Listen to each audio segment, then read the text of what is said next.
pod bay doors, please, Hal.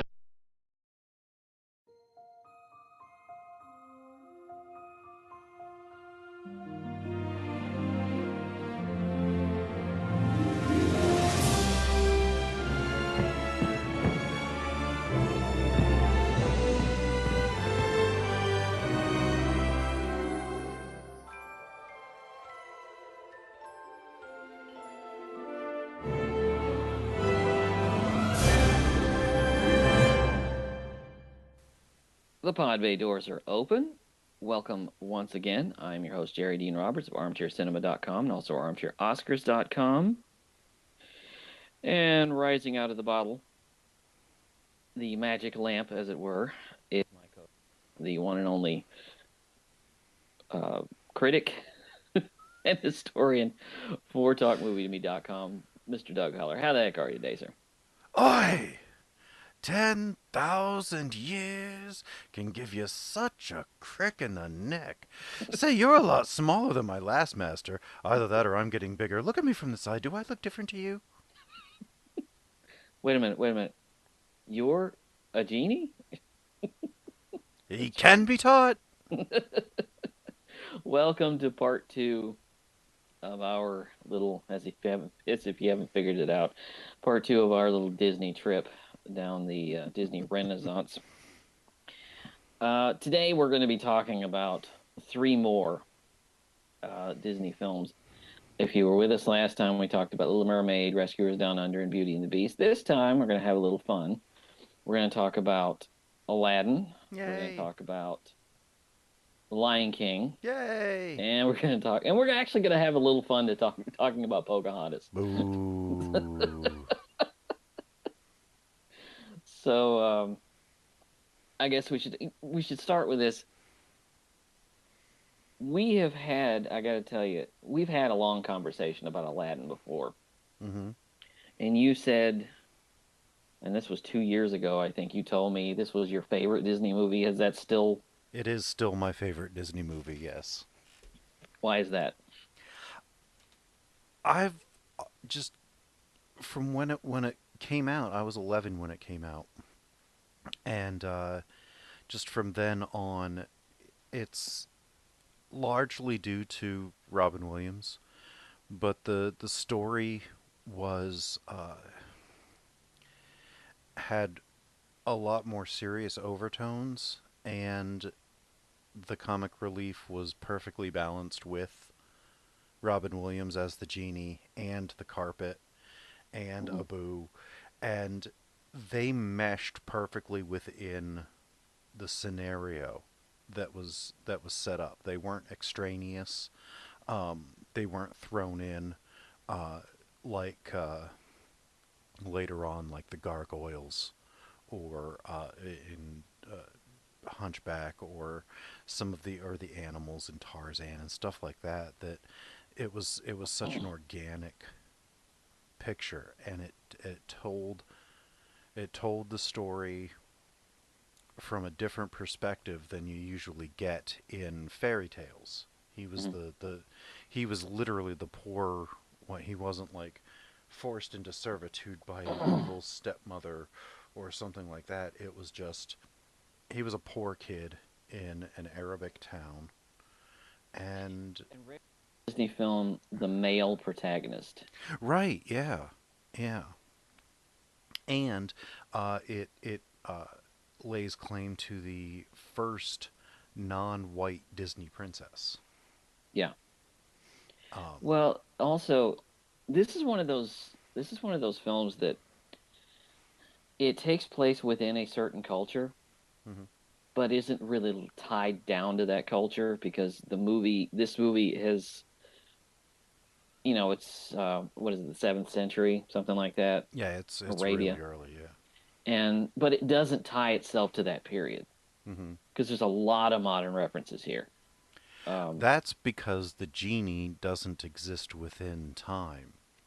Like the right, genie knows what the future is and stuff, so he can do uh, um, imitations of Jack Nicholson or Peter Lorre or um, he when can he's do packing meta up jokes after he's about done. Disney.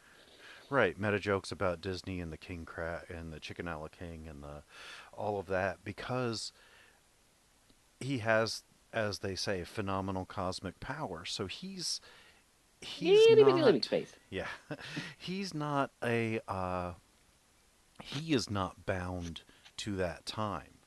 Hmm. If you notice, though, every reference he makes that is outside of their realm, their time, they have no idea what he's talking about. Right, they all look confused. Right. So it's kind of like talking to Merlin Hmm. in the Once and Future King kind of thought process, where Merlin was actually living backwards, like he was born in the future and gets older as time gets younger. Hmm. So he knows everything that's going to happen, but he doesn't know things that have already happened.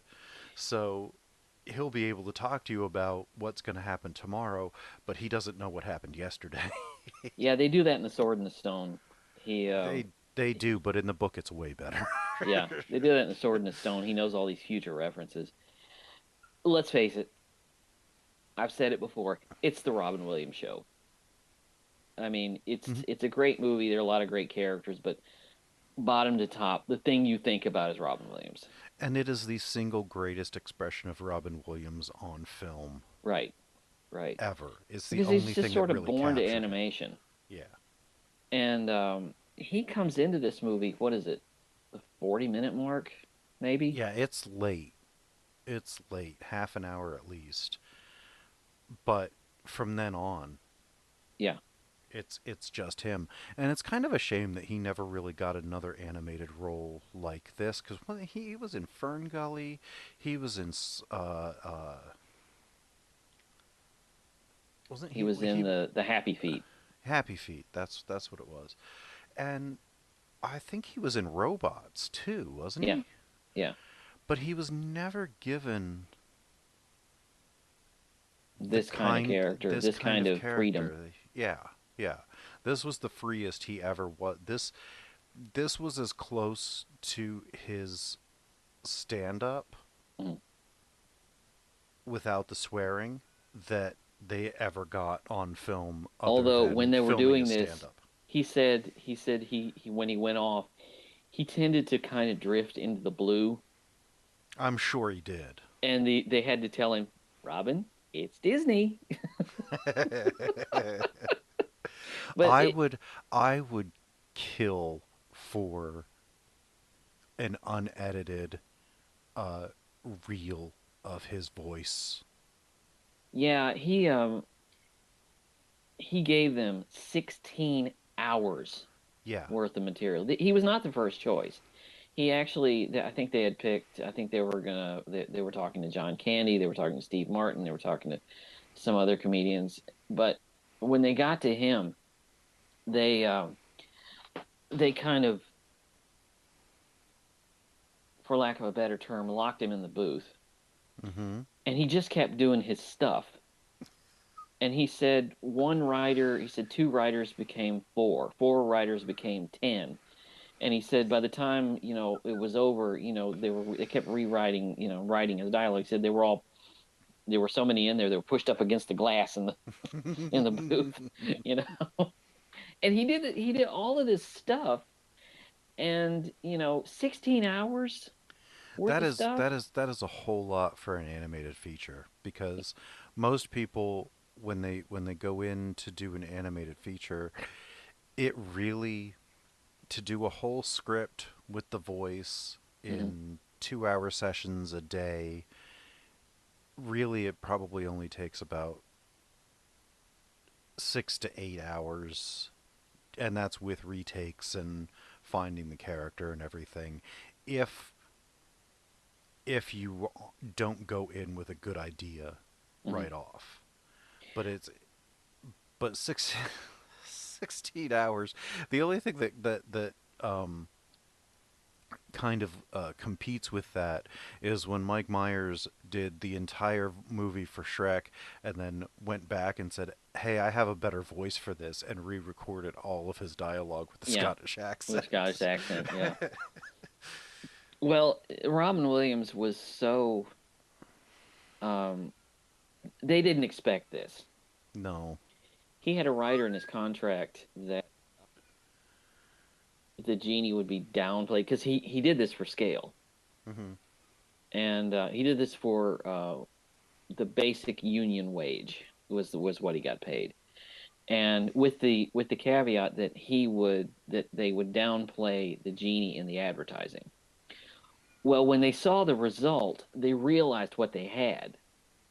And That that it was the Robin Williams as the genie show. and so they went against their word, and there was a Boy, was he angry. yeah, was he angry because he got paid scale, and then they went and they broke their promise, and then there was this huge battle between he and Disney, which is why he's not in the sequel, Right, he's not in the Return of Jafar, but he is and in King of Thieves. he's in the King of Thieves because they resolved it, and I think they paid him more money, and they gave him more money to be back as the genie. Because who did it in the second one? Dan Castellaneta, Yeah, and the he's voice of good. Homer Simpson. I mean, he's good, but he's not Robin Williams. Well, nobody could be. He does a good job. It's Yeah, if he would have been the original choice, and it would have been functional and it would have been fine, but it wouldn't have stood out. yeah. They but ultimately when people went to see this movie, they knew, I mean, you're going to see a Disney movie, you're going to see a Disney comedy, but ultimately, let's face it, you're going to see Robin Williams. Yeah, even though uh, the animation in this is absolutely stunning. And so is the Um, music. yeah, the songs that they did for this were spot on for the story. Hmm. I mean, it follows in the tradition that they set up with Little Mermaid and Beauty and the Beast, and continued with The Lion King, This one has more in common with Warner Brothers cartoons. because of Robin Williams' madcap But even off the outside of the cuff. genie, even outside of that, the characters of, Jafar and Iago and even the Sultan, they're very mannered in the fact that they are wacky characters. They are. I adore Jafar as a villain. Oh, I did too. He is seriously one of the most sinister villains that they have in Disney. He and Ursula and Scar, like they really outdid themselves on villains Mm. in the Renaissance. Um, They Comparable. outdid themselves on designs Oh because yeah. none of these films that we're talking about, when we're talking about all of the ones from Little Mermaid all the way to Tarzan, even when the movie doesn't work, every single time they hit a home run with the design of Oh all of yeah. these films. Even as much as I hate, uh, I guess I don't hate Hunchback, but I really don't like it, and I hate Tarzan or Hercules. Hercules just is the most cartoonish thing they did in the Renaissance, Mhm. but we'll talk about that next time. Um, this has the look and feel, but it also has the look and feel of a Disney movie. It Um, has the love story of a Disney movie. it does, and I love that it's a uh, cross. Let's see, cross status uh, love story. Yeah, It's both of usually them are it's a trapped. yeah, usually it's a prince and a princess. Mhm. But here it's, poor kid and the richest young woman in the land for Right. miles around. And it's it's one of those kinds of stories that, Disney is very good at the be true to yourself kind of storyline. Um, You know what? Only in a Disney movie. Only in a Disney movie. Have you got a princess who is who's got to, who wants to find her true love, but she's got 3 days. right. Only in a Disney movie. It's like, and she's had more time than that, but Yeah. now it's running down, and she doesn't want to be saddled with just any old person.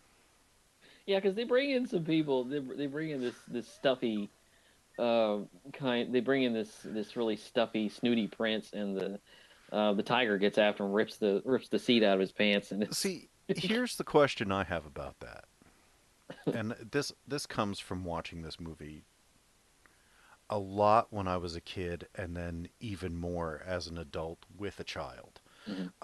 who my son equally fell in love with this movie. It's hard not Um, to. it is hard not to, and he's he's become an incredible Robin Williams fan. Like he's binge watched Mork and Mindy, and he adores Robin Williams. So I've gotten to see this quite a lot uh, as an older as an adult as well. So when Raja, the tiger, bites, you see him walking out, and you see these polka dot boxers. Mhm. But when Raja hands her the cloth, it is polka dot boxers. Mhm. How many pairs of underwear did this guy have on? Well, he's rich. He wears layers. I guess. But in the desert, I mean, Yeah, yeah, so I think either they wanted to communicate that they couldn't show his butt, or uh, two different people were working on it and they didn't realize that there was a yeah. continuity error Didn't right realize there was. Yeah. What I'm amazed by is that when this movie gets to the heights of its comedy, take a scene like the Prince Ali number. there. Hmm. We talked about this last time. When Howard Ashman came into this, he really came into The Little Mermaid. He really wanted to bring Broadway to animated features. Before I think Disney would bring in a popular musician like Billy Joel Hmm. and basically give them the soundtrack, and that was your musical. Hmm. He wanted to bring in Howard Ashman wanted to bring in the Broadway style. The production numbers in this Oh my God, yeah, influenced by Broadway, yeah. particularly Prince Ali, Hmm. and they are spectacular. I love the the one thing that I love the most about this is that they don't shy away from veiled references of the culture, like Mhm. when Aladdin's running away during his "gotta keep one step" One number. one step ahead. Yeah, he falls into this room with lots of young, pretty girls who Hmm. think that he is a very pretty young man, but they want nothing to do with him. Why? Because it's a harem. He doesn't have Yeah, any money. So they're prostitutes. yeah, He doesn't have any essentially. money.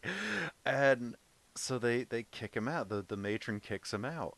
And it's funny that, you know, if you're not realizing that, you just think that he stumbled into, I don't know, somebody's house or something. But if you know, it's like, oh, they I got to wish he talk had about. some money. I got to talk about this one scene because this may reveal the fish hook in my mouth because there is a scene where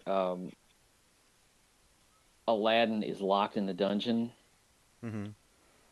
and he says to Abu, we're doomed. And you hear this voice behind him that says, "You're only doomed if you give up, boy." And this old man, this crippled old man, comes towards him, and of course it's Jafar. You've heard of the golden rule. Those who have the gold makes the rules. I didn't know that was Jafar when I saw this for the first time. If you're paying attention, if you're even on any kind of wavelength, you're going to figure out it's Jafar. He's in disguise. I actually was fooled by that until Iago. Until Iago comes out, yeah, I think I was too when I first saw it because I mean he must be very powerful in his magic, like the wicked queen from Snow Mm, White, to yeah, be able to completely transform themselves into someone completely different. Um, first you would ask yourself how would a guy like this become, the royal vizier, and then you're thinking, okay, wait a minute, he's got magical powers. That's exactly how he became the royal vizier. well, he's Rasputin in ancient Arabia. Pretty much, pretty much. I love Um, the design of Jafar. He yeah, looks like an insect. he He does. He looks like an insect. I love. I adore Jafar. He's probably one of my favorite Disney villains. mm-hmm. Um, and I love Iago. Just this loudmouth accent.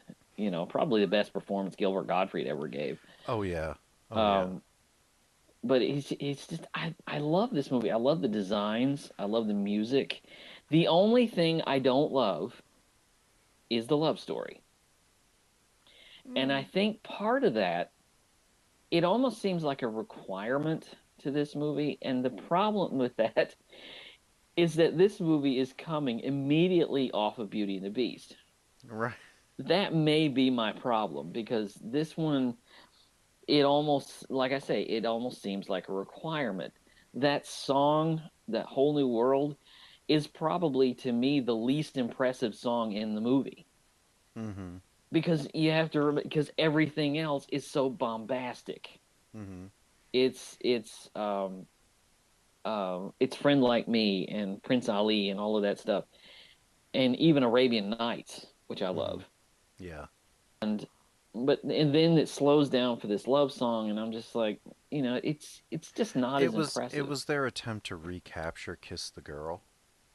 Yeah, yeah, I think so. Or Beauty and the Beast. I think more Kiss the Girl because of the way that the whole thing was set up on the magic carpet is emulates the canoe ride, the boat ride. Mm, Um, and it's I like that personally. I think that the love story is more of a MacGuffin mm, than yeah, anything, because it's really about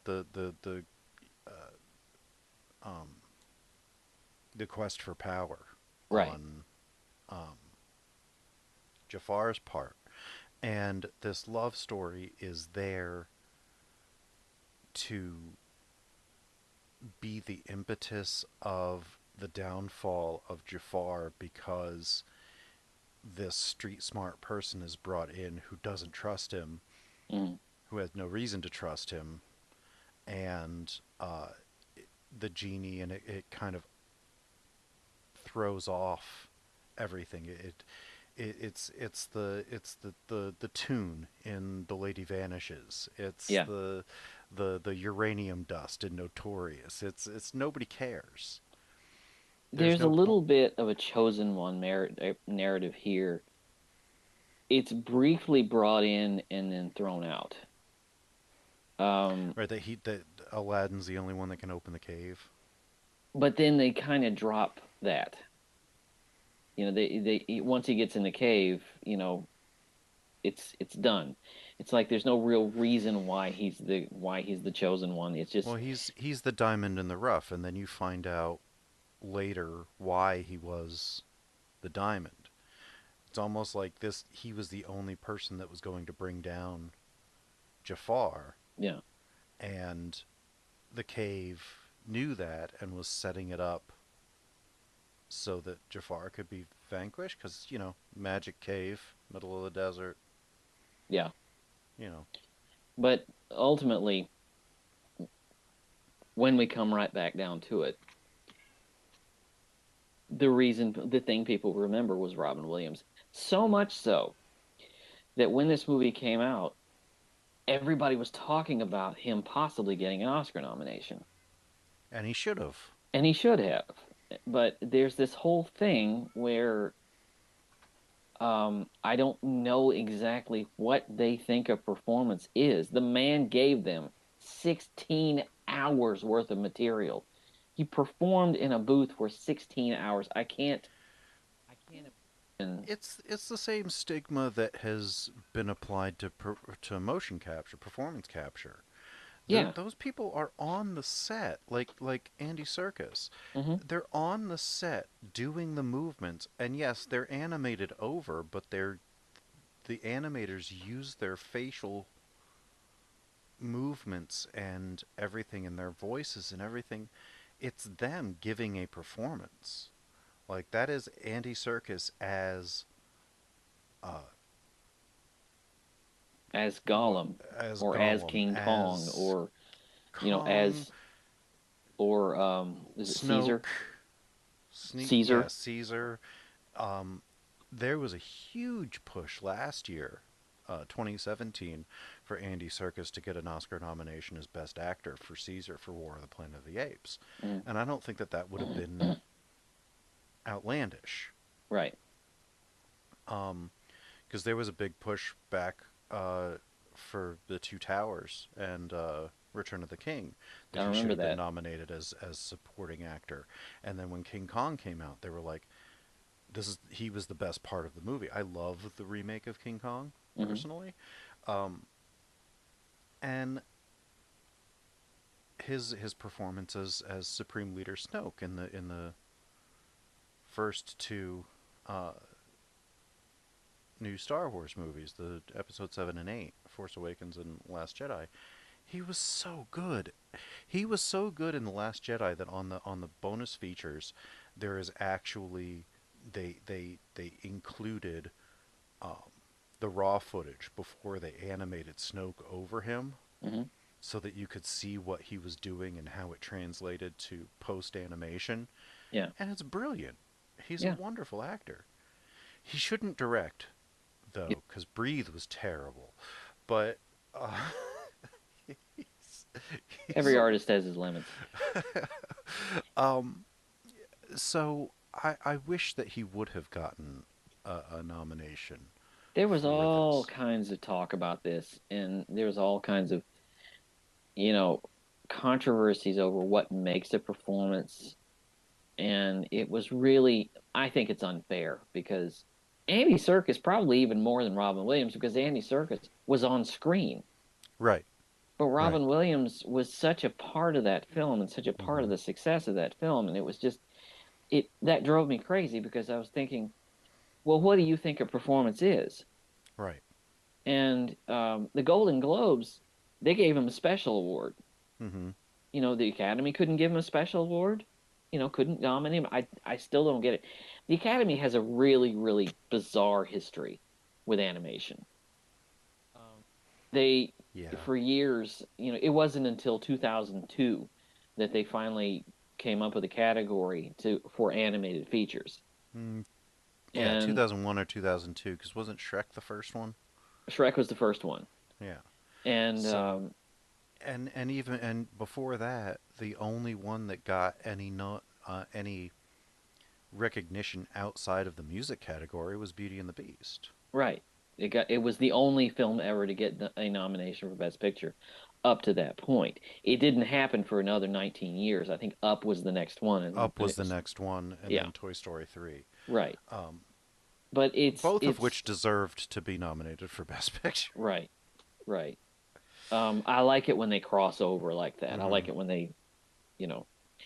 But They have it's the same stigma against documentaries too, because no, I don't think any documentaries ever been nominated for Best Picture, and never. they're It's still never happened. films.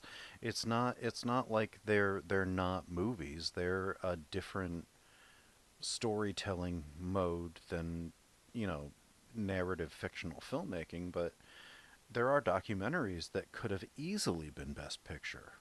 There are only two categories that have crossed over, um, and that's animated features and foreign films.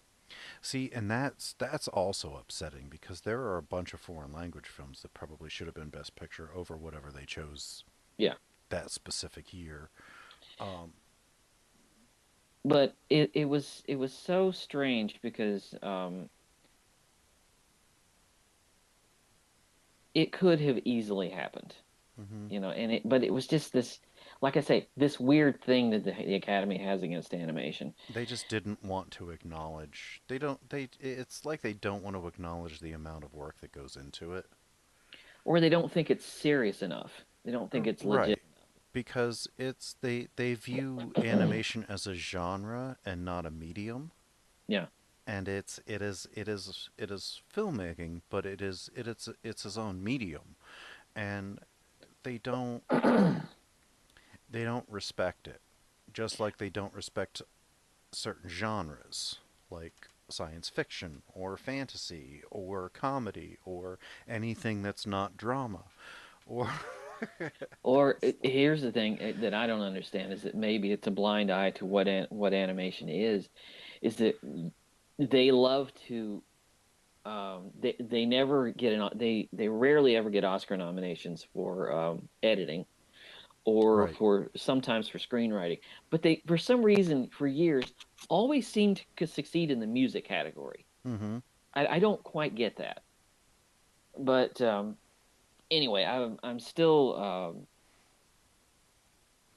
I remember after after Beauty and the Beast got an got an Oscar nomination for Best Picture. They were talking about Aladdin possibly doing the same thing. Hmm. I might not have agreed. I love Aladdin, but I I wouldn't have agreed with it for Best Picture.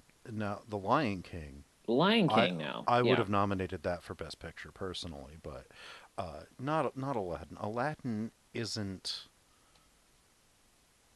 I Aladdin's a love musical comedy. yes, and it's not. I mean, and musical comedies have won Best Picture Hmm. in the past. My Fair Lady, um, Gigi, she, American in Paris. yeah, yeah. Even though, the ones that do end up being a little overblown, Yeah. Gigi and American Parrot. Well, let's move on to The Lion King because This is such a great movie. It's unexpected because it's almost an animal version of Hamlet. yeah, sort of. It has the bare bones of Hamlet. Mm-hmm. I don't agree that it's sort of based on that, but it has the bare bones. The thing about The Lion King is um the Little Mermaid proved that you could bring a musical comedy styling to animated features. Mm-hmm. Rescuers Down Under showed us what computers could do with animation. Mm-hmm. Beauty and the Beast showed that animation could be a viable storytelling tool, Mm-hmm. and Aladdin showed that it could work as comedy. This movie proved that animated movies could be epic. Oh yeah, This is a big movie. it's huge. I love the scope of this, Mm. and I love the way that they are able to have this grand scope and then narrow it down into the focus on Pumbaa, Simba, and Timon for this long bit of time. Mhm. It's like this epic, big, huge struggle that gets just narrowed down to three characters, That's a David Lean style. and then it blows it back up. Yeah, it is. And to do that in a, what, 105-minute animated film? There are a It's couple of just. connections here that I want to mention before I move on, before I forget this. Um, three of them actually. The character of Simba's parents are played by Madge Sinclair and James Earl Jones, Who who were played the the king and parents, queen the king in and queen Coming in to Coming to America? America. Yeah. Also, Jeremy Irons and Whoopi Goldberg, Yes. two Oscar winners who won their Oscars on the same night. Yeah. And the other connection is um, Timon and Simba, Nathan Lane and Matthew Broderick, Mm-hmm. Bialystok Yes. and Bloom, and the Mm-hmm. producers Later. later. Yeah. So that was the connection that You I you know noticed. the only thing that I'll say bugs me about this, and it's not really it's not anything to do with the actual film. It's the decision to replace Matthew Broderick's singing voice, Mhm. despite the fact that He can he sing. he can sing and he later became a Broadway star. Well, they may And not have known that at the time. I mean, well, maybe not, but they could have at least tried. yeah, that's true. That's very true. Um, and they didn't. They replaced Jonathan Taylor Thomas's voice as well, and I don't even know if he can sing or not, or could at the time. But it's like they didn't even try. They went in with the attitude um, of My Fair Lady, where they just kind of replaced Audrey Hepburn's voice, even though Audrey Hepburn could sing, because Right. there's recordings of her singing the actual songs, and they were pretty good. Hmm. Hmm. But She can sing. they ended up singing in the raining her. They may have, and this happens occasionally, is when they're in the production phase, they hire a singer, they put him under contract to do the singing, and then they hire the actor, and but they, they forget that, well, the actor that we ultimately hired can sing. Hmm. That may have been the case. It's not unusual for Disney to hire an actor to do the voice and then somebody else. Right, that does happen rather So they may have frequently. hired the singer first. They may have. What I love about this movie, the opening 5 minutes of this movie, are incredible. The birth of our children should be so epic. I mean, every animal in the savannah arrives at this rock to see the birth of the new king. Never mind the fact that the king will probably spend the rest of his life eating all of you, Right. Exactly. hunting all of you down.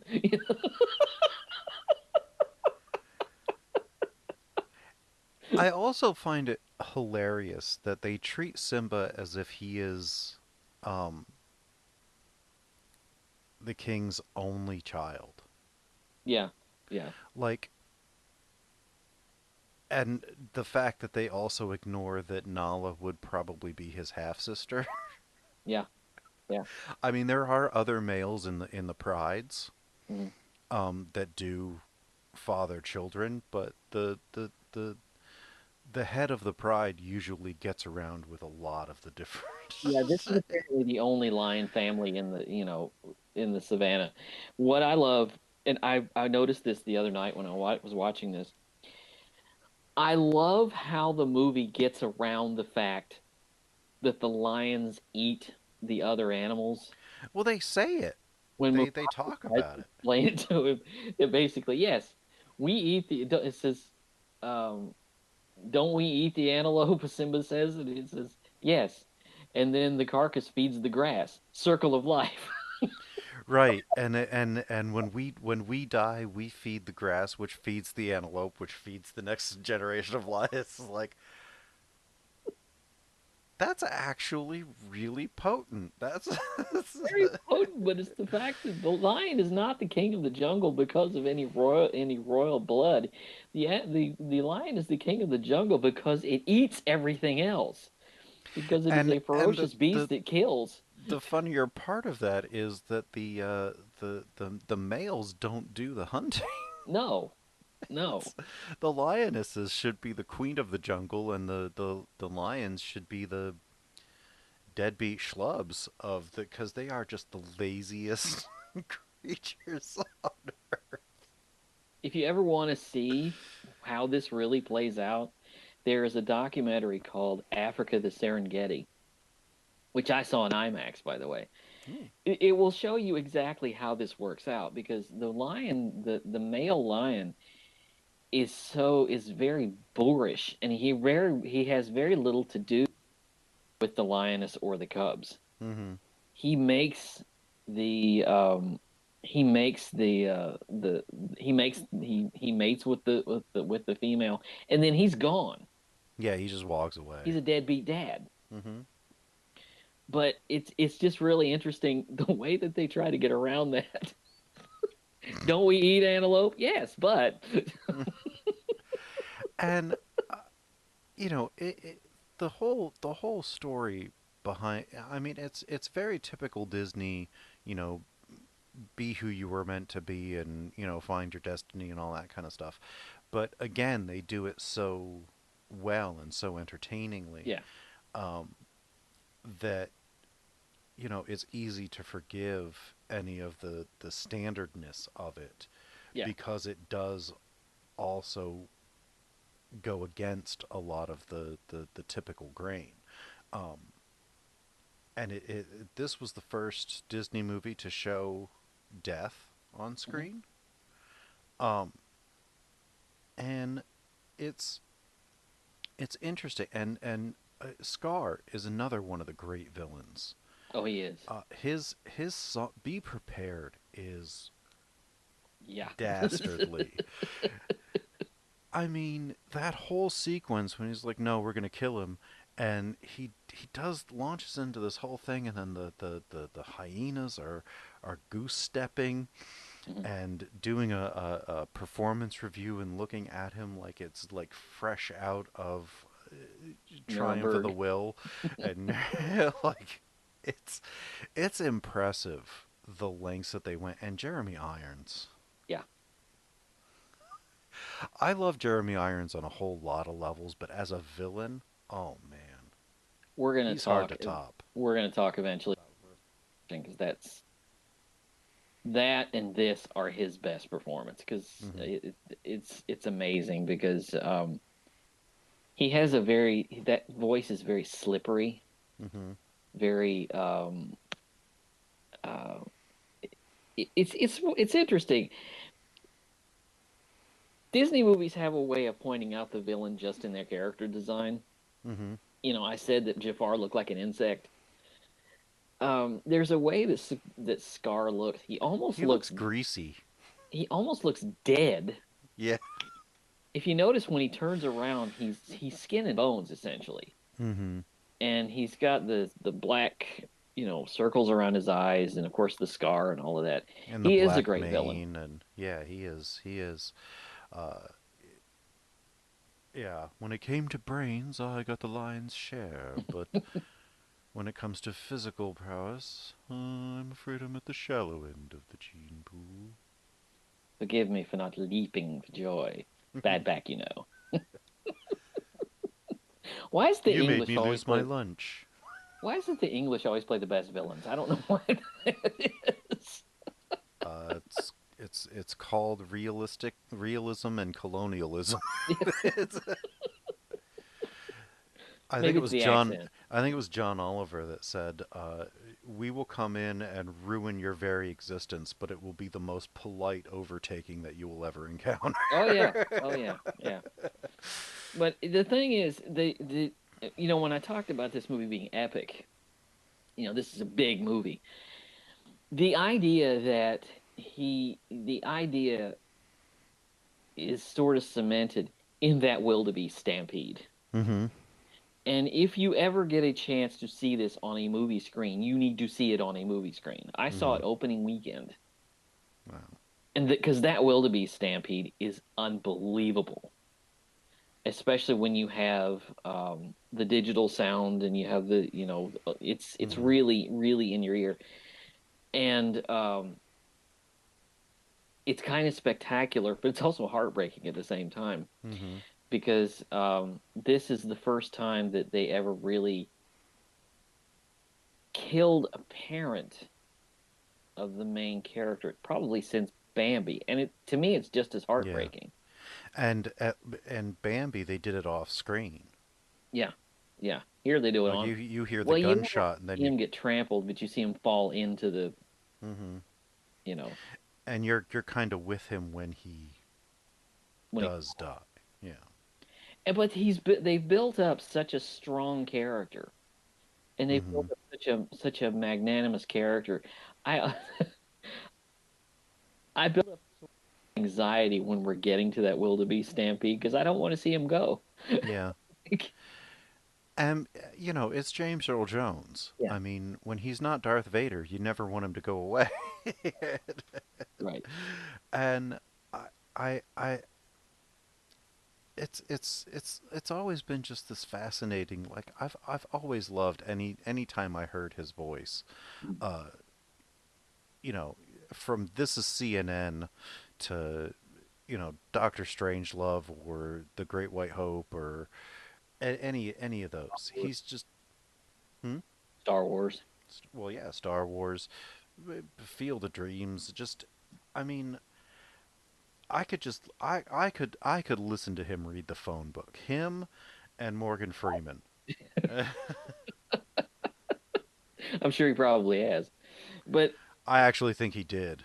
Uh, just what an animus voice that is. And to think that he started off as this little kid growing up in Mississippi with a stutter, yeah. you know, grows up to be one of the greatest voices you've ever heard. Hmm. And but I'm thinking as I'm watching this the other night, how have you never done a Disney movie before? Right. How has this voice never been part of a Disney movie before or since? Right, because what was it? Cheech Marin and Whoopi Goldberg have done like a lot Yeah, yeah. of Especially them. that Marin was in Oliver and Company. Mm-hmm. But I'm always what fascinates me about this part when Mufasa dies is the fact that when little Simba comes down to see him after he's died, there is a sense of loss. Oh yeah, You feel what has been lost.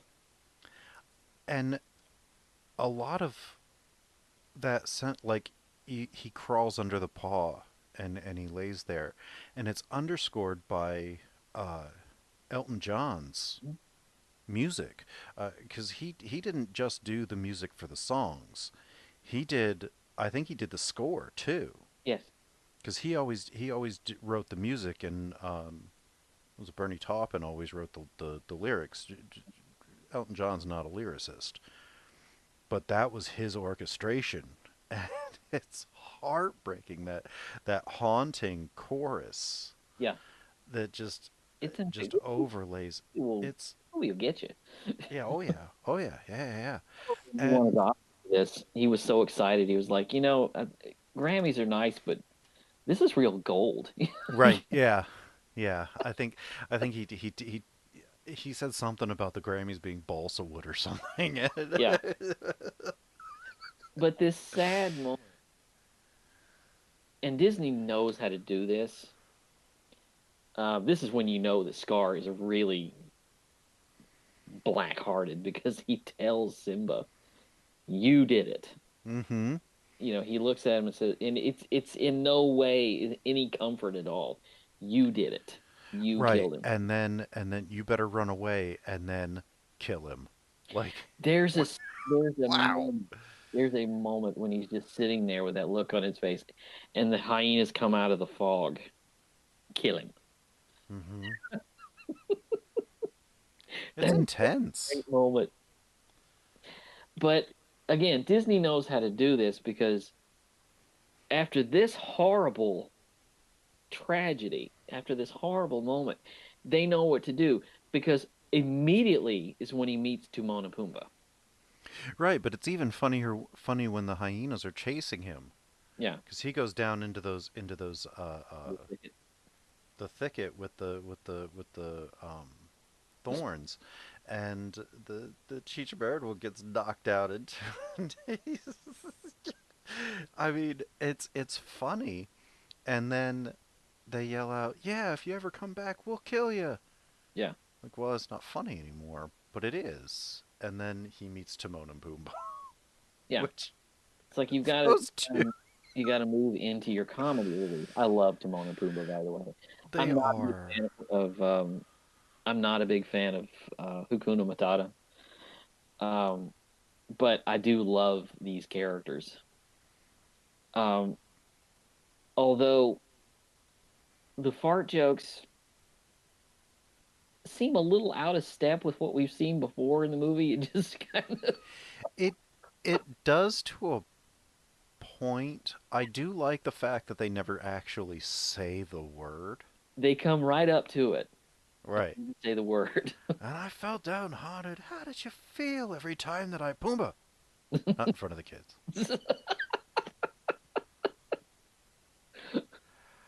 But yeah, it The is. way that they play it Yeah, makes it work. Um, yeah, because those two are like in perfect sync with each other. yeah. They're your comedy relief. Yeah, and they're wonderful characters, and they really do help Simba Hmm. throughout a very difficult time in his life. And I love the, if nothing else, Hakuna Matata is an excellent bridge between young Simba and adult Simba Yeah, when they're literally crossing the bridge. literally crossing the bridge. They love to use And, advertising, by the way. yeah, I mean it's perfect. I mean it's you can just tell that he has been going along with them for I don't know how long, Hmm. several years, Although I have a but logistical question for you, and maybe you can answer this. When Scar takes over, mhm. there's apparently a drought and mass poverty and bad weather. I don't know exactly how this works, but It's a visual representation of his corrupt rule. It's because when you go back to because Pride Rock, everything is gray, the sky is overcast. Now the bones I'll give you, but the drought and the bad weather I still don't, still well, yeah, I mean he it's the same thing as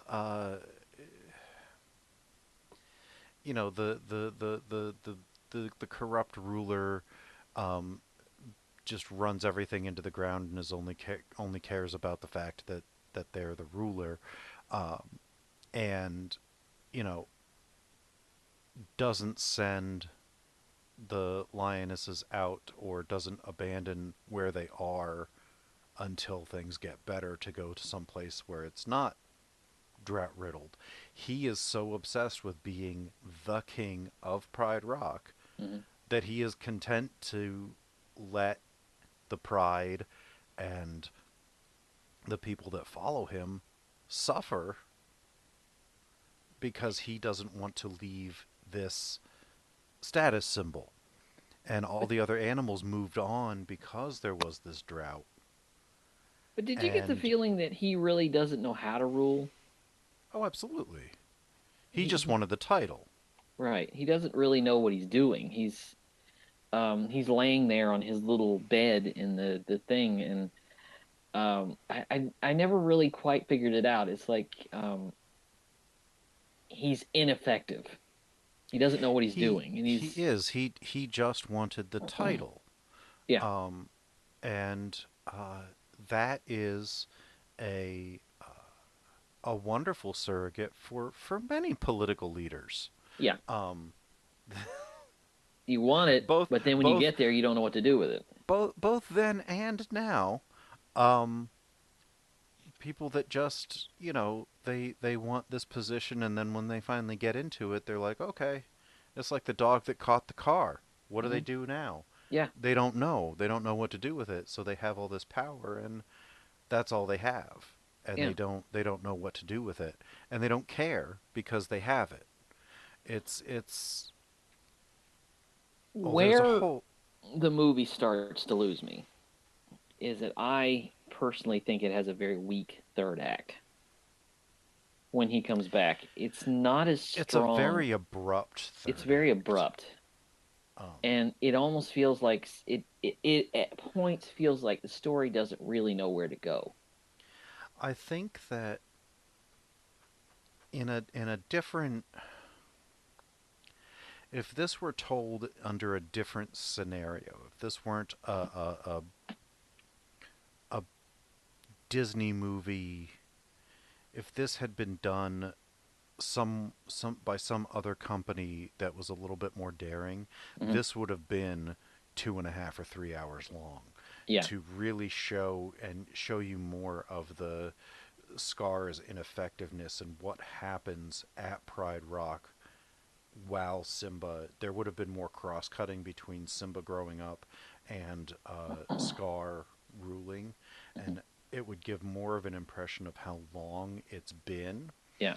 and how long it took for things to kind of derail. Yeah. And I think that with that, Well, one it more would have thing is been that clearer. when you get to this ending, and I'm watching this the other night, it almost feels like when you get to the third act, the movie really doesn't know where to go. It's got to get to the point where he's takes over again, life comes back to the Pride, life comes back to the Savannah, and Scar is dead. It's got to get to that point. It almost sometimes feels like it doesn't quite know how to do it. It's confused. It almost seems like it's the third act is confused in that way. Right. If And there had been um, more sequences at Pride Rock with the disintegration of it, and if Simba had been a more conflicted character yeah, definitely. later, like if he was continuously like, should I go back, should I not go back, instead of just letting it go until he runs into Nala. Well, he almost does because when he runs into Nala, he doesn't want to go back. Right. That's And when that should have been there should have been more of that leading up to it, and then seeing her ignited more feelings to go back, but then holding himself back because he's afraid of what people will say if it comes right. out that he was responsible for killing his father and all this kind of stuff. My question There's is, where did he go?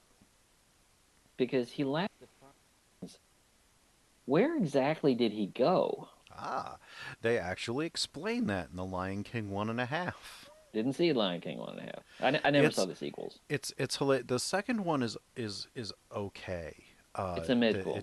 It takes up where the Lion King ends with Simba and Nala's daughter, and there were lionesses that were loyal to Scar that were exiled Mm. and bitter, and the males that were under his leadership are being groomed to try to go back and take over the Pride Land again. And the boy ends up falling in love with Simba and Nala's daughter, Okay. and there's like a struggle there. It's okay. What was really funny was Lion King 1.5, where it takes up the beginning where Timon leaves his meerkat colony and Pumbaa's an outcast, and then it gets to where they meet, and they're looking for this oasis away from people, Yeah. and their little area is really far away and Hmm. not visited by other animals, so they can kind of be in peace. And Simba was going through the desert, and then they took him back there, so it's pretty far away. Yeah. I never And saw the sequels. the I love the way that they set up 1.5, because it's uh, Timon and Pumbaa and Simba watching the Lion King, Hmm. and then Timon is like, "No, we got to tell more of the story. We got to tell our story." So he rewinds it past the beginning, Yeah. and he tells their story, and it cuts back to them in the theater with the silhouettes, kind of like MSD3K, kind of talking about bits and pieces of it, and then cutting back into their story. And when the at the beginning, when all of the animals kneel, Hmm. um, that was actually not, according to this, supposed to happen. Like, that wasn't just an instantaneous "we're gonna bow to the prince." It was Pumbaa farted, knocked out this group, and then other people saw them like, oh, well, they're kneeling, so they started to kneel, and the people in front of them were like, oh, well, they're going down. I should. It's like the standing ovation that you didn't expect to give, Hmm. but felt obligated to do. It's like, oh, they're standing up. I should stand up, and it's that's how that all that sequential kneeling from the back up started. I should check this out. It's very funny. I also have to tell you, there's a weird moment in this movie that kind of stopped me cold. Is when Pumbaa has a moment when he quotes two famous films almost in the same sentence. It kind of threw me out of the movie. I was watching it. He quotes Taxi Driver Oh yeah, and then yeah. immediately quotes In the Heat of the Night. He does Mm-hmm. the Are you talking to me? And then he does They call They me call Mr. me Pig. Mr. Pig. Yeah. One reference, one culture reference is fine, but two in the same sentence just feels weird. But I'll tell you, I love this movie, It's even though I it's do it's a have wonderful my movie. issues with it. Unlike the next movie we're going to talk about. Oh, man, you're gonna make me talk about this. I think, you know what? What really puzzles me is the fact that when this movie was being made, this movie and Pocahontas were being made at the same time. There was so little faith in the Lion King Well, they were as touting Pocahontas as the big picture that they were doing. They were kind of doing Lion King as a filler it was to fill their one it per was seen as an year. experiment. Mm-hmm. And Pocahontas was the film that was going to do for Jeffrey Katzenberg what Beauty and the Beast didn't do, Mm-hmm. which is win an Oscar for Best Picture. Right. Which So it was seen as the bigger, more artistic statement. They were shocked. The executives at Disney were shocked when this movie did not get the response that it got. Let me and tell they you were something. equally shocked when the Lion King got what they thought Pocahontas would, and then Pocahontas didn't get it. Right, right. But let me tell you something. Disney has a very, very tense history with dealing with other cultures. Yep. The Zippity problem with doo this, dah, zippity yay. the problem with this is that it's such a nervous part of our history. The mass genocide and exploitation of the indigenous people, the Native Americans, is Mm-hmm. such a nervous part of our history. It's like slavery. It's like an issue that if you deal with it, you don't want to deal with it in a light-handed way. Which it begs the question, like, did you ever wonder if they try to do an antebellum South Disney movie? What would that even look like? What would that even look like? How would you deal with that? I can envision the look of it, but I cannot figure out for the life of me what the story would end up being. Right, right. Like, Pocahontas, let me tell you something. It's if you write a story of the plight of the Native Americans into a children's book, this is essentially what you're going to come up with. Because the Disney Renaissance fell off the edge of the world right here. oh yeah, yeah. They were going And the along at only a the good only clip, time the only time they were able to get back up was Mulan, was and Mulan. that's what 3 movies away. Yeah.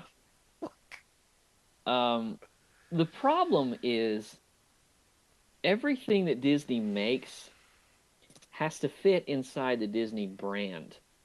And the Disney brand exists in a box. Mm-hmm.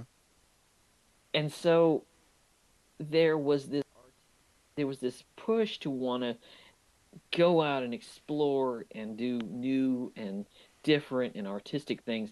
That's what the Renaissance was all about. The problem is their feet were chained to this brand. Mm-hmm. You can make an artistic statement, but you still have to sell it to kids, and you still have to stay within those parameters. Which is This what they movie, did with The Little Mermaid, Beauty and the Beast, Aladdin, and yeah, The Lion King. but this was just such a tense subject for a movie. They turned it into a love story between Pocahontas and Which John Smith. And by the way, Pocahontas is the most flawless thing. She's a gazelle. she is not only is she flawless. First of all, they age her up. What about 6 years? 10 years, actually. She was about 9 years old when John Smith arrived in America. I thought she was 14, but still, they age her up to about 2021, Hmm. and she's perfect. She is in this movie the The Native word is American. stacked. Okay. She is the Native American version of Sidney Poitier's character in Guess Who's Coming to Dinner. Right. They made him so perfect, and what was it Norman Jewison said? We made him so perfect so that the only thing you could object to was the color of his skin. Right. And it's like the magical ethnicity Mhm. uh, that in order to not seem prejudiced against a certain ethnicity, they make them perfect. Right. And um, this movie fails on so many levels. It's 5 years after Dances with Wolves. It's At the time that this was being made, there was this push to try and portray Native Americans as trying to be realistic and trying to trying to stop really calling them savages and mean right, trying to do what they had done before, it. Right. and trying to move away from a movie like Stagecoach. Mm-hmm. And Oof. the only way they could deal with that was by putting a character in every one of these movies who is basically a white savior. Yeah. There has to be a white character who understands. Right. Dances with Wolves was really the beginning of that. Pocahontas put a cigarette out. Yeah. This was the end of it because I think people were starting to get tired of it anyway. The problem is that this story, this story is so black and white. And they do this weird thing where, in I guess I could credit the movie for this. They do acknowledge why the white people are there, that they're there for gold. They're there. I mean, the villain comes off of the boat. He Oh has a man. song called "Mine, Mine, Mine." It really makes you regret that Cogsworth got turned back into a person. Yeah, yeah. Because it's voiced by David Ogden Stiers, who was the voice of Cogsworth in Beauty and the Beast. And I love cartoon logic. He comes off the boat and he starts singing "Mine, Mine, Mine." Dig it up, boys. And he pulls like 30 out of his coat. Just put 30 shovels just out of, and the guys had no idea why they were going there. I think they thought that they were going, for King and Country or whatever. And then they've got John Smith, who is apparently some sort of specialist in fighting indigenous Man, people and is proud of this. Like, this is just disgusting. And and and the fact that, like, watching it now, watching it then, it was gross. And I hated it when I saw it back. I think I saw it in '95 or not long after. Um, this but one I rewatch. theater out of indifference. I didn't see it in the theater. Um, or maybe I did. Uh, but watching it now, I mean, it's Mel Gibson. I continuously was just waiting for him to call Pocahontas sugar tits. Like, I was terrified. And then he's running on about savages and how you have to and how to kill them and everything. I'm like, this does not feel like it's outside the realm of just Mel Gibson's everyday conversation, Right. because the man is insane. I don't know if you saw him during promotional interviews for Hacksaw Ridge, but he had this long beard and he was talking Yeah, about a sequel to The Passion of the Christ, about the resurrection and just Jesus coming back and kicking ass. Like he's like, that's a good idea. I might do that. And I'm like, he's what lost the? his mind. He has lost his mind. The South Park representation of him when they wanted Yeah. their money back for the Passion of the Christ is absolutely what he has become.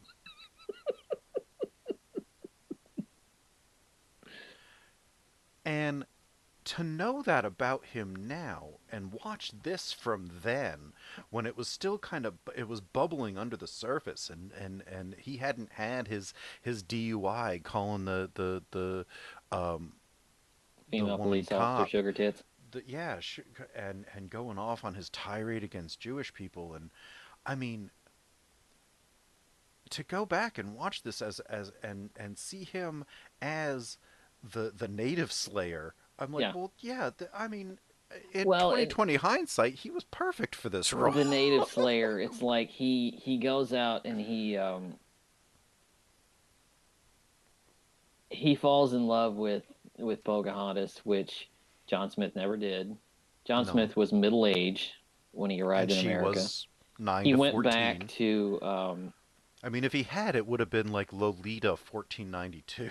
if you really want to see if there's a fun little piece of animation up a segment of Adam ruins everything I love that show.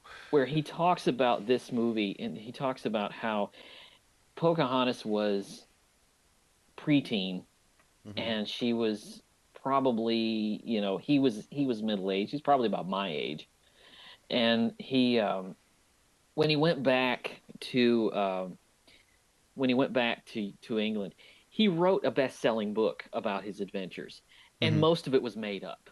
Yeah. And but the historical inaccuracies of this, I'm not a historical expert, but let me tell you something. I seriously doubt that John Smith ever took a bullet for the chief. So, so okay, let's talk about that. So, he brought it up. Remember that. 1 hour So, I'm and sitting there seven watching. minutes into this movie is when you get the story that we heard about Pocahontas running up. They're about to bash his skull in, and he runs up, and she runs up, puts throws herself over his head, and For some reason, they stop. I for don't. some reason they stop, and she says, "No, I won't let you." So, I guess because she was the princess and all that. But, so, okay. So, he jumps in front of. First of all, the guns. How many shots are they supposed to be able to get off with a one shot Well, early it's a musket, so rifle? you got to pack it. Yeah, but they're shooting pretty steadily. Yeah. So there's that. But so he jumps in front of the ball, which is about an inch sphere, Well, let's right? let's let's let's get there. Because what happens is when she jumps on top of him, she says, "I love him," Uh-huh. and the chief gets it. He says, "If there's a war, it won't be because of me." Right. He doesn't want to start the war. And all of the white people are impressed, Right, that he's not as savage as they thought he was. right? So they all put down their guns except Governor Radcliffe, who grabs a musket and takes a shot at the Powhatan chief. John Smith jumps up, it like So jumps up and does this comical thing and jumps up and takes a bullet. in Go his ahead. in his side, Yeah, basically it would have hit, if not his appendix, then maybe one of his kidneys. yeah. So this is what 1505, something like that. No, this You is get 1607, 1607. Okay, still bowing at medicine Jamestown. medicine as it was in 1607.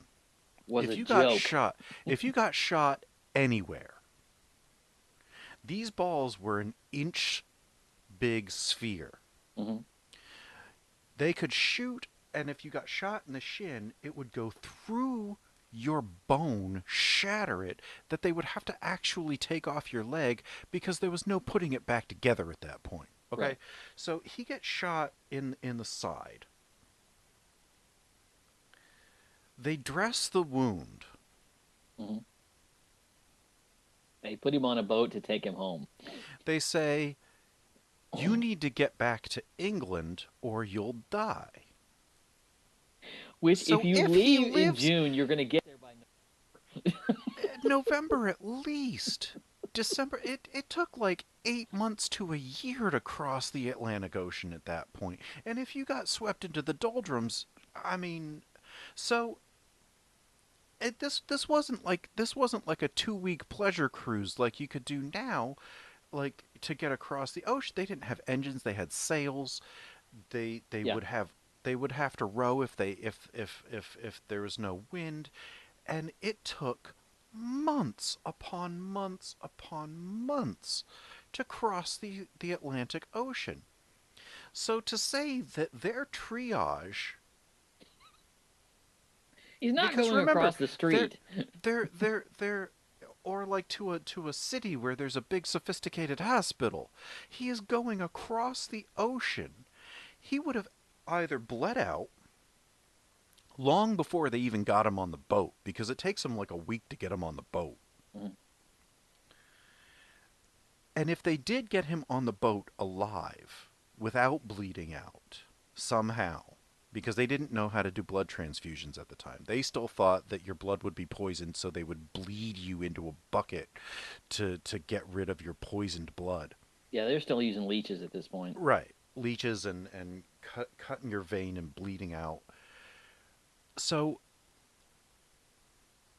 if he still lived, and he would be white as a sheet. I mean, for an English person, that's not really a huge change in color, but um, loss of blood would be so extreme. And if they did get him on that boat and they started to sail, he would get infected, gangrenous, and have to have, if he lived, his entire torso amputated.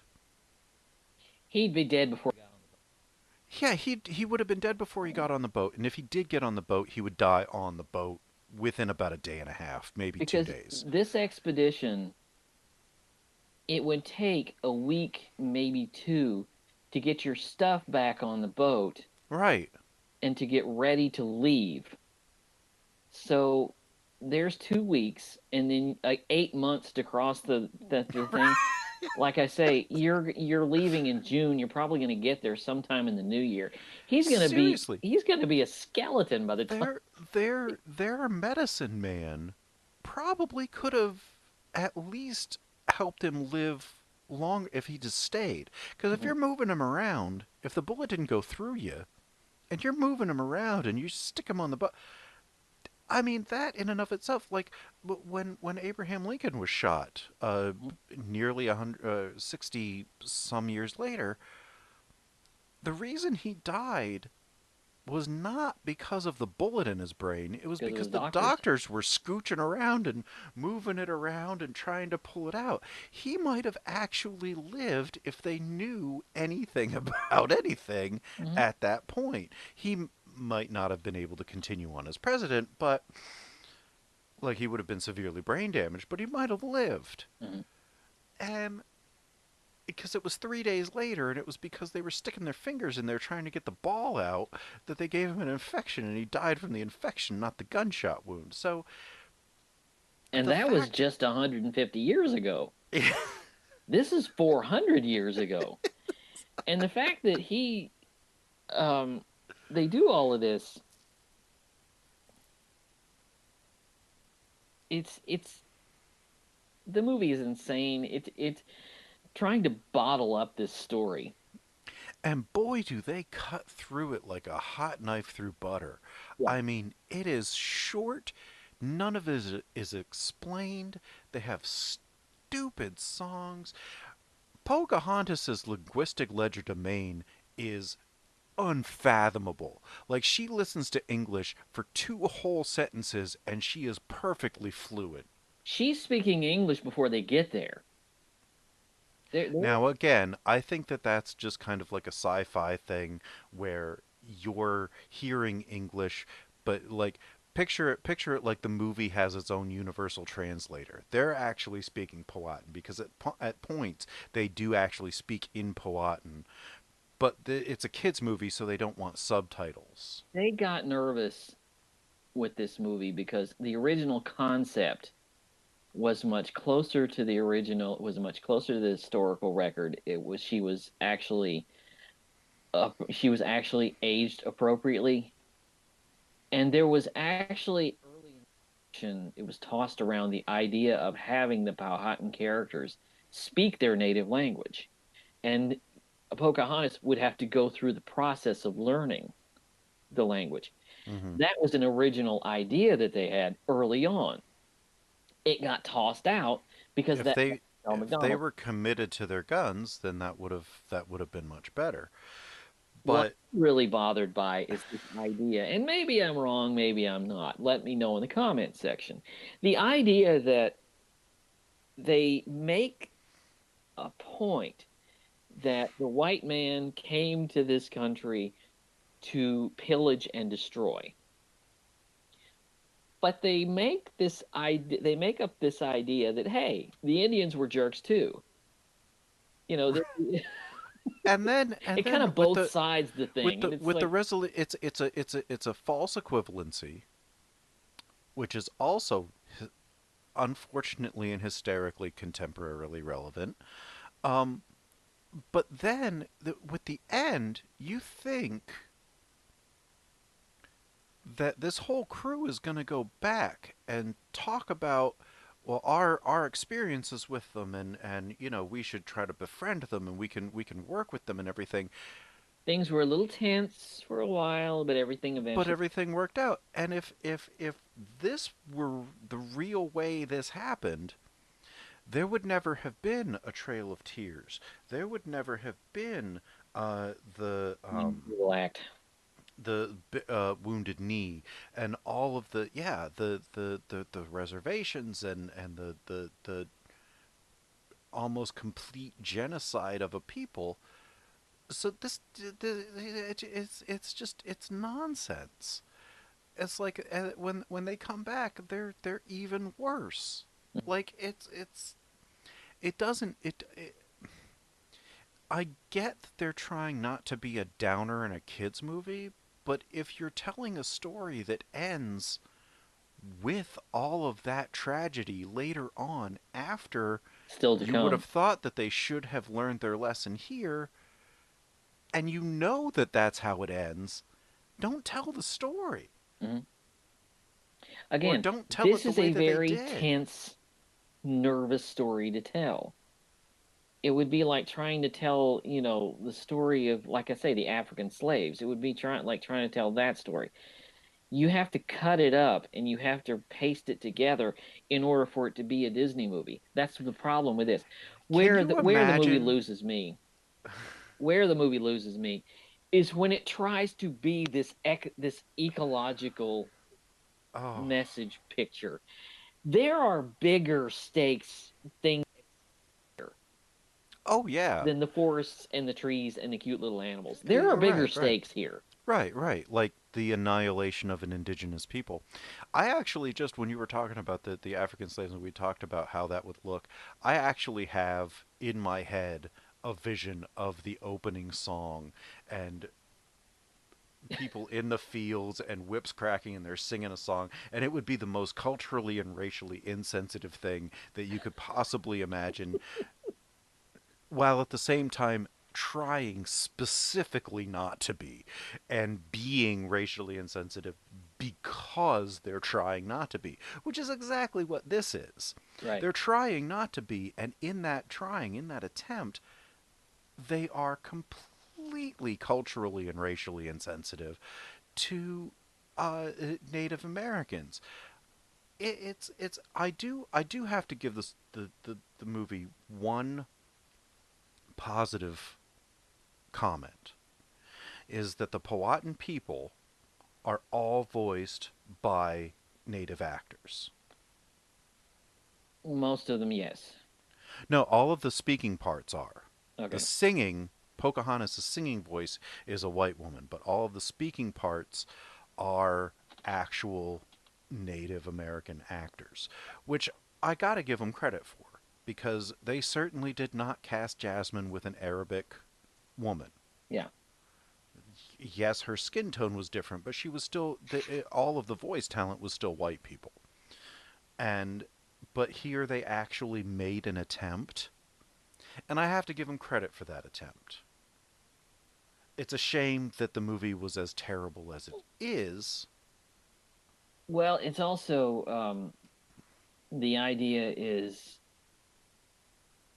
when you come down to movies about the presentation of the Native Americans is so stereotypical. Oh, yeah. We must listen with the wind and listen with your heart and all that You stuff. got to paint with all the colors of the wind.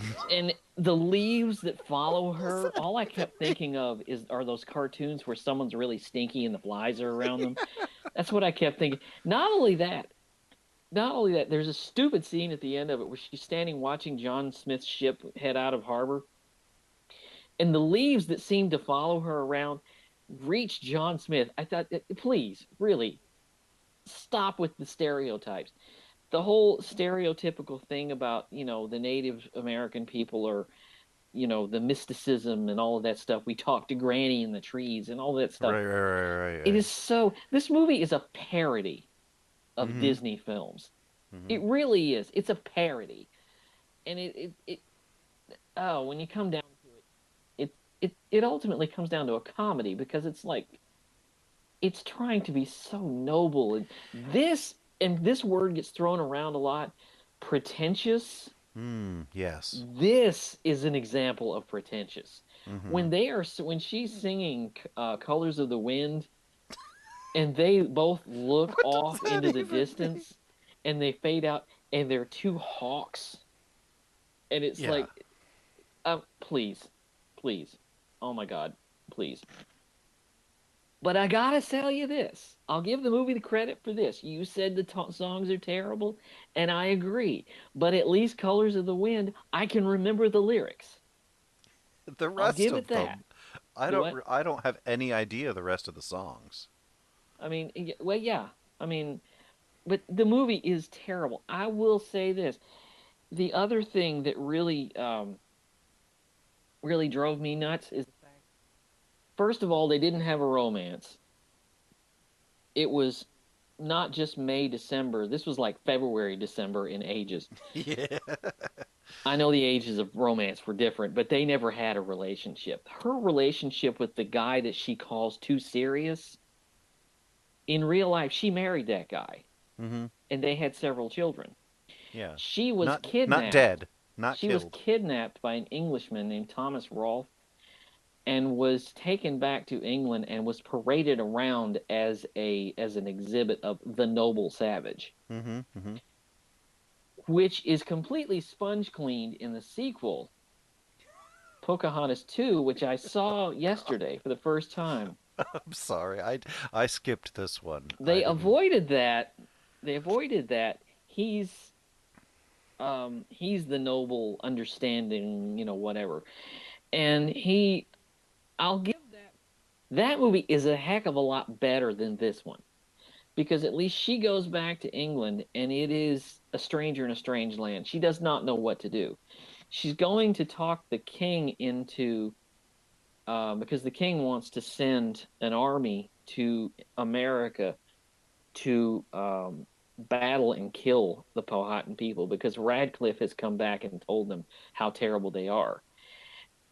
And so you get this scene where um, she's actually allowed to be a human being in the sequel. It's not very good, but at least they create a character who has flaws, who doesn't really understand where she is, who doesn't really understand. There are scenes in the movie that are well constructed when she just doesn't say anything because she doesn't know what to say. She doesn't know what to think. Mm-hmm. and it's a better representation of Pocahontas than the first one. Like I say, it's not a very good movie, but if you have to watch one, But it's well, better. yeah, I would recommend the sequel better than this. So, Pocahontas has given me a headache. So, I hate it. I've seen this movie a sum total of twice. yeah, I have to. Once in the 90s and once because you made me. Um By the way, Disney, I think realized they made a mistake with this when there were controversies because the response from people over this movie was basic indifference mhm. and controversy from Native American groups who said that's This not us. this tanked at the box office. It did. It Like did. this was the first Disney renaissance after uh Rescuers Down Under, which was just mishandled. Uh but this was the first big profile one Hmm. that just fell on its ass. Well, and I'm writing a book about Disney about these films for, and I've noticed that in later years, Disney would try really to kind of get this right. They got nervous because the next one they did when they dealt with a different culture was Emperor's New Groove, which started out as a movie about the Incan culture in South America, and they just completely sponge cleaned it and turned it into a wacky buddy comedy And whitewashed. and whitewashed. And they did a little better with Brother Bear, and then it got a little better with Lilo and Stitch, and then Princess and the Frog kind of could have dealt with the situation a little better. Disney has a really tough time dealing with all their cultures. Well, largely because Walt was a racist anti-Semite, but so I think that it was kind of ingrained in them from the start that positive representation of other cultures was not going to be something that they did well.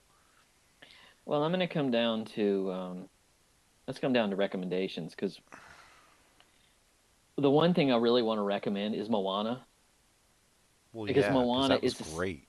it's essentially basically a remake of Pocahontas. It's Only basically Pocahontas. They get the formula right. The stories are very similar. it's Pocahontas without the idiocy of the love story and Mel Gibson. all of that and Mel Gibson, yes. We get Dwayne Johnson, which I would watch Dwayne Johnson just do anything. Yeah. I would just watch him sit in a chair and stare at the movie screen. I Well, would still find that. based on the movies he's been making lately, you could pretty much see him. Well, yeah, that's true. But Moana, Skyscraper. absolutely, that's a much better Oh version of yeah. this story because they are the stories structures are basically the same. Hmm. The girl, the princess has to go out find her destiny. She has a magical grandmother. She meets a guy who's disrespectful to her. There's a treasure obsessed antagonist. It's essentially the same story, but um, if I'm recommending off of Aladdin, I guess we'll trade off on this. If I'm Yeah. recommending off of Aladdin, absolutely watch The Thief of Baghdad, Oh yeah. Oh, 1942. absolutely. It's a really good movie with Sabu Hmm. and Rex Ingram as the Yeah. genie. Yeah. That's a really Excellent good movie. mixture. What do you got for Aladdin? For Aladdin, I would say there was a silent picture based on kind of um the Arabian Nights that kind of goes into this before your recommendation, which is very interesting. There's also um, the sequels. Return of Jafar is okay, and the Prince of Thieves is okay. They're not the direct to video sequel trash that like Cinderella 2 and that The kind of stuff ended up being. R is tough to take after you watch Aladdin simply because it's tough to take after Aladdin because it I think it was drawn. I think it was made for television. It might have been because Really, there was an Aladdin television show. yeah. It could have been the pilot. I think that they were initially going to release it into theaters, and then they put it into direct to video. Um, As far as Lion King, I've got two films, documentaries, that would go great, I think, with this. One is the film that with the film that actually inspired Lion King, which is a National Geographic documentary that I think right now you can see on YouTube. It's called Lions and Hyenas, mhm. and it's about their natural relationship, and it's really good. It's only an hour long, but it's really good. The other is the one I mentioned earlier, which is Africa, the Serengeti, Mhm. which shows you what Lion King couldn't show you. Mhm. The idea that lions they eat everything, okay, They do. They do. They do. and it shows you what a male lion is and what a male lion does. What do you got off of My recommendation for The Lion King is actually the, I believe, Japanese series from the 70s that actually filed a suit against The Lion King for plagiarism. Yeah, I've seen this. And uh, it's hard when you watch it to not see how close they really are, even though Disney fundamentally denied even being inspired by it. Um, I'm assuming you're talking it's about Kimba the White Lion. yeah. Yeah, It's very very similar. Um, it's similar, really, only to the degree that the father dies. But other than that, it's but the really story arc and everything is basically is incredibly similar as well. Although it was a TV series and not a streamlined movie, yeah. there are a lot of elements and there's a lot of design elements Hmm. that are similar as well. So I would recommend that for The Lion King. Um, for Pocahontas, I would recommend if you gotta watch a movie called Pocahontas, watch the second one if you dare. It's not a very good movie, but it's a heck of a lot better than the first one. Um, The New World. I was gonna that was gonna be my recommendation. Yeah, Terrence Malick's The New World from 2005 is actually a great movie yeah. about the Pocahontas John Smith story, uh, without racism and with a an actual uh, appropriately aged young woman Hmm. giving a dynamic performance. It's mostly visual. Yeah, It's because it's really Terrence Malick. because it's Terrence Malick. It's not a lot of dialogue. It's a lot of visuals. Another thing is With Christian Bale as John Smith. yeah, yeah. There's a who was in Pocahontas Yes, yes, he was. as Thomas. The other thing I want to recommend, if you want to know about this period in film history, there's a documentary on YouTube. It's called Real Engine. I think it's on Netflix too. It's been in my Netflix queue forever. It's not streaming on Netflix, but it's available on Netflix. It's called Real Engine, and it traces the history of REEL, real. REEL Engine INJUN.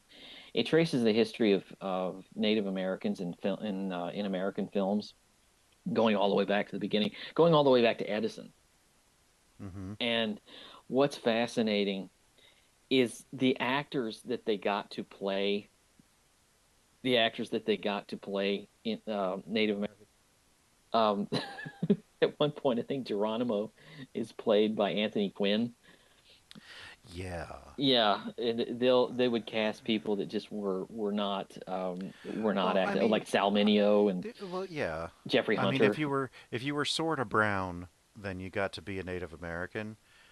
I mean, it's the same. I mean, what was Anthony Quinn was what Cuban, Yeah, and he played everything from uh, Native American to Italian to Arab to Greek. like to He was Greek. over. Yeah. Zorba the Greek. He was in Lawrence of Arabia as an Arabian lord. The movie It. the movie really gets into stuff. I One thing I did not know, and the movie reveals, the actor Iron Eyes Cody, who was famous in the '70s for the pollution ad, the crying, Mm-hmm, mm-hmm, mm-hmm, mm-hmm. not Native American. He was Yeah, His parents were Sicilian immigrants, yeah. and he basically took on this persona. He was not Native American at all, No. and he has his real name. I cannot remember it off the top of my head, but his real name was Italian, and he was of Sicilian birth, and he basically took this persona on, and people just bought it. And he was in almost every movie you could think of, Mm-hmm. about 1940 to about the early '70s. And you learn little things like that. I found the movie fascinating. It's called Real Engine, REEL. And but yeah, like I say, you can find it on YouTube. It's pretty good. And the other one, a movie we've talked about before, a movie called Rumble, Mm-hmm. the Indians that rock the world, which is about the Native American influence, American music, The and heavy, heavy, heavy Native American without, yeah, heavier than you would possibly imagine. Charlie Patton, Link Ray, Jimi Hendrix. Yeah, um, that's pretty much all I got. that's the New World was gonna be mine, and uh, just you know, not watching Pocahontas is my recommendation for Pocahontas. Oh, Yeah, that's always a good thing. Just stay away from Pocahontas. That's a it's just so it's it's it's bad because of how fast they try to deal with everything. They try to bottle up a very wide and expansive story that just doesn't work. Right. So So I think that ends it for us. What do we have coming up? next week is your choice. We're Yes, going to it talk about a is. movie that I've been meaning to see for years. We're also going to commemorate, not celebrate, but commemorate Thank you. the 1968 riots at Demo- the DNC Democratic National Convention. Yeah. with a movie called Medium Cool. Written directed by legendary cinematographer Haskell Wexler. Mm. I've not seen this yet, It's so good. so this will be my first time. And then after that, the week after that, we're going to end this little trip down Highway Disney by talking about two bad films and a good one. We're going to talk about I'm this is going to still be I still don't I haven't picked Turkey Month, but because you made me rewatch Hercules, there may be some pain for you in the future. you couldn't put me through more pain than the village. You really couldn't. Oh, I can. I But can. you have but we're going to end this little trip down the Disney Renaissance with Hercules, the very Ugh. good Mulan, and Yay. Tarzan. Yes. Ugh. Ugh. I mean just ugh. And then after that, what is after that? we're going to round out the month of September talking about our first Robert Altman movie, Nashville. Go Usually, with I like to go with the less obvious for introducing a director, but Nashville is just. I mean, if you're going to talk about Robert Altman, it's either Nashville, MASH, McCabe and Mrs. Miller, The Player, or Gosford Park, and I don't really like Gosford Park. So Most people start with MASH. yeah, with good reason because that even though it was his second or third film, it was his first. It was his big breakthrough, Mhm. and it's an excellent movie. I love MASH, Yeah, MASH is a but great film. Nashville is kind of um, the apex of his particular style, which Yeah. we'll talk about more in depth when we get there. Um, so I'm really looking forward to that, and then we move into Shocktober. And I'm really looking forward to that. Yeah. Yeah, and after that is the 2 months that we do October and November. October is our shock, five horror films, Yes. and then Turkey Month, which we talk about four bad films, Yes. two chosen by me and two chosen by Doug. But so, all right, take us home. So I guess that wraps us up here on the Pod Bay Doors. Thank you very much for listening. On behalf of myself, Doug Heller, film critic and film historian for TalkMovieToMe.com, and on behalf of Jerry Dean Roberts, film critic for ArmchairCinema.com and ArmchairOscars.com, you can find all of our back recordings on www.thepodbaydoorspodcast.wordpress.com. You can also find our episodes on Patreon at pod_bay, where if you like what we're doing and want to support us, you can throw a tip into our virtual tip jar. Anything is greatly appreciated. There is no subscription to us on that platform, but we would greatly appreciate anything that you might be able to do, or just spread the word. We're also on Twitter at pod_bay, and you can find links to the show, and possibly eventually some more active tweeting from that. But we also have lives, so we thank you very much for listening. And the Pod Bay doors are now closed. The mission has been completed.